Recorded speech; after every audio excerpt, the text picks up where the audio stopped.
Hi, I'm a baby boomer, and I've lived long enough to have seen more socioeconomic and technological changes in the United States than 80% of the population.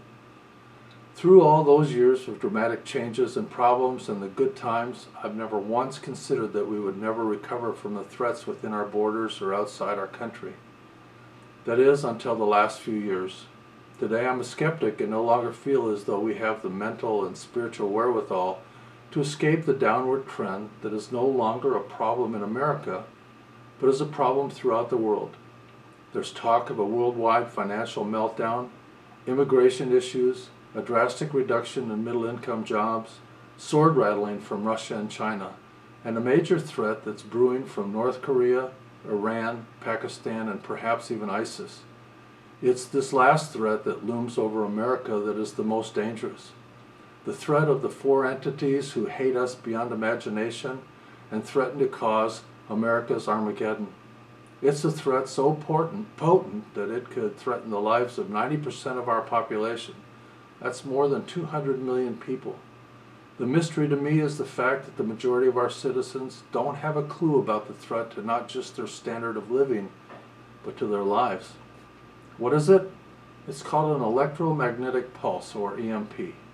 An EMP can be caused by a low-level hydrogen bomb being exploded high above the United States. The explosion does not destroy a city, nor does it kill people. It simply produces a gamma ray that descends over the entire United States and short-circuits our entire electrical grid. Our electricity is shut down not for days or weeks, but for longer than a year. Currently, our government is not capable of securing our electrical grid and admits that they are not ready to help its citizens. And those citizens don't have the foggiest idea of what an EMP is or the destruction it will cause. Iran and North Korea are either ready or very close to having the ability to launch a missile from a tanker in the ocean. A four-star general, Lloyd Austin, commander of Central Command, replied to the question of could such an attack happen. He says, "It is not a question of if, but when." So what happens if this strike takes place? Automobiles, planes, and trains shut down almost immediately. There will be no running water. Food stores close when inventory runs out. Hospitals shut down when their generators run out of fuel. No med services. People taking drugs for their health will have no refill capability. Bank computers do not work, so money is unavailable. Sanitation for human waste is unavailable and will cause a pandemic. No cell phone service, no police service available, no government checks for Social Security, unemployment, veterans. Riots, looting, and violence break out as people search for food. Neighbors turn against neighbors. But it's sanitation problems that will eventually cause a pandemic that will kill millions of people.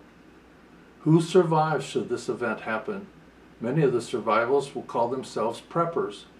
Prepping for the future disaster is priority number one for a group of people that have looked at the world, realized the dangers, and decided to do something about it. If America's Armageddon becomes a reality, survivors, or preppers, will have stored a year's worth of food or more and water, found either a safe place to bug out or take steps to prepare their urban home. They will have addressed financial security and personal security. They will have made arrangements for medical and sanitation needs, and they will have a plan for almost every event. These are people, some who like to hunt and fish. Some prefer living in the wild, but I'm guessing that the majority of today's preppers are urban people who live in the city and hold jobs in businesses in the city. Almost every one of these people shares several things. They want to protect their family and friends, they love God and country, and they'll help others learn how to prepare. My wife Marlene and I are strong Christians, and we know that God will protect us in times like we've talked about. But this one thing is very clear to us. God wants us prepared so we may help others during emergencies. Who knows how many salvations can come from this disaster? I recently published a booklet called Preparing for America's Armageddon.